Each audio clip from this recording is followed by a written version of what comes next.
राज्याला मिळाली पहिली महिला उपमुख्यमंत्री. सुनेत्रा पवारांचा ऐतिहासिक शपथविधी. Sunetra Ajit Pawar oath ceremony. सुनेत्रा अजित पवार यांनी आज राज्याच्या पहिल्या महिला उपमुख्यमंत्री म्हणून शपथ घेतली. राजभवनात पार पडलेल्या या भव्य सोहळ्यात राजकीय दिग्गजांच्या उपस्थितीत हा ऐतिहासिक क्षण पाहायला मिळाला. महिला सक्षमीकरणाच्या दृष्टीने आणि राज्याच्या राजकारणात हे एक मोठे पाऊल मानले जात आहे. या शपथविधी सोहळ्याची एक्सक्लुझिव्ह दृश्ये आणि राजकीय विश्लेषकांचे मत जाणून घेण्यासाठी हा व्हिडिओ पूर्ण पहा.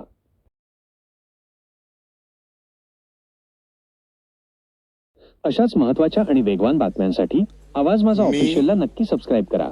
मी सुनेत्रा अजित पवार गांभीर्यपूर्वक प्रतिज्ञा करते की कायद्याद्वारे स्थापित झाले आहे अशा भारताच्या संविधानाबद्दल मी खरी श्रद्धा व निष्ठा बाळगीन.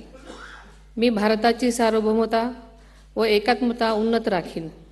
मी महाराष्ट्र राज्याची उपमुख्यमंत्री म्हणून माझी कामे निष्ठापूर्वक व ससद्विवेक बुद्धीने पार पाडेन आणि संविधान व कायदा यानुसार सर्व तऱ्हेच्या लोकांना मी गांभीर्यपणे व निपक्षपातीपणे तसेच कोणाच्याही विषयी ममत्वभाव किंवा आकस न बाळगता न्याय वागणूक देईन.